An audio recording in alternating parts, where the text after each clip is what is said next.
Well, we're here with Dr. Zymantas again from Naperville, Illinois. Hi, Dr. Zymantas. Good evening, Mr. Flash. Good evening. Are you snowed in like the East Coast, or is Illinois escaping the whole thing here? It's after all... We've been pretty fortunate. It's pretty clear here now. It's supposed to be 47 degrees tomorrow, so I'm happy. You can take your motorcycle out, huh? Exactly. All right. Well, Dr. Zymantas, you're a dentist. Tell us, tell us actually a little bit about, why don't you tell us about your practice, the things you're doing, the things you're not doing, and the things you feel that your practice is maybe a little bit different than another practice. Whether different is better or worse is beside the point, but the way you feel, your philosophy about your practice, will you? Yes. Well, primarily our practice is devoted to, we do pretty much everything, many things here.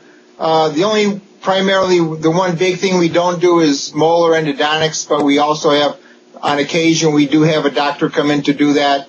I use specialists as well.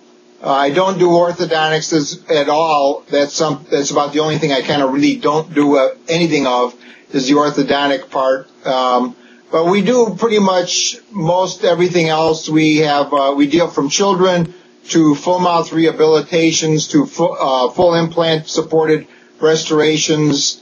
The reason I'm able to provide so many of these services is because I have over 5,000 hours of continuing education, which equates to lots and lots of time, over probably 3 years of training.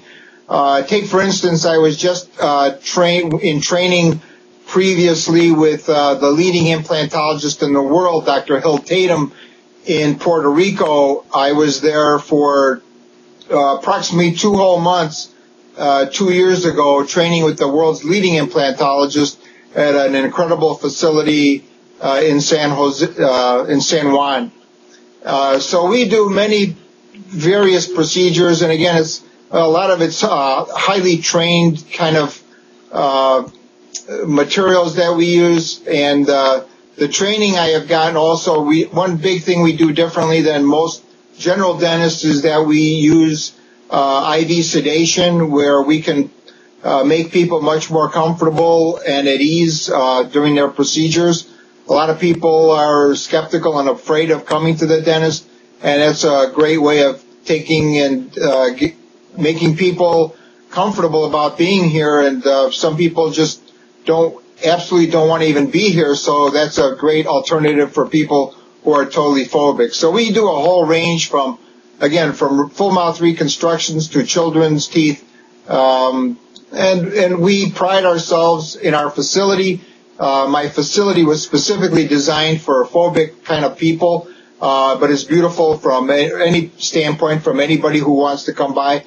And also my staff is specially trained to deal with most people, and as far as their phobias or as far as just general, we pride ourselves in taking care of patients. Wonderful. Obviously, we know it from all professions and from any endeavor any one of us has engaged that, the first step to doing a good job is number one, caring, of course, and wanting to do a good job. And number one, getting the knowledge which is needed.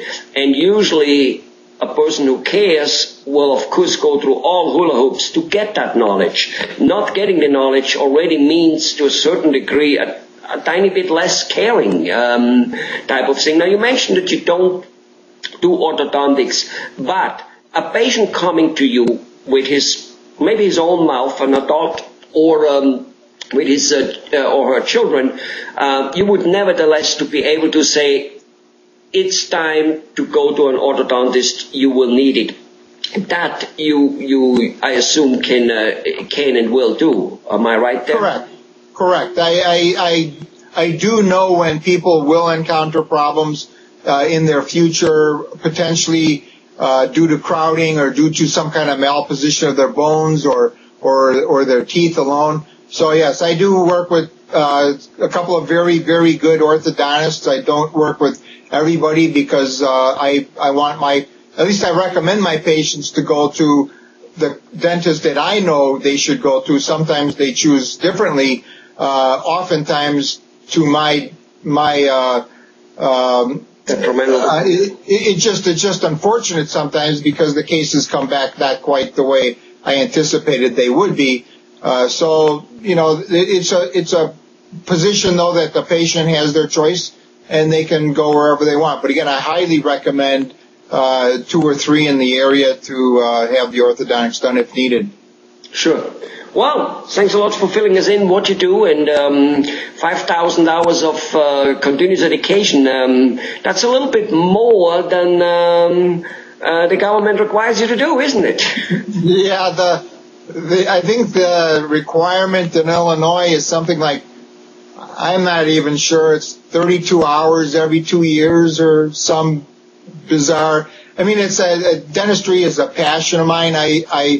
I certainly probably wouldn't be doing 5,000 hours if I wasn't passionate about my job. And it's really, for me, it's not even a job.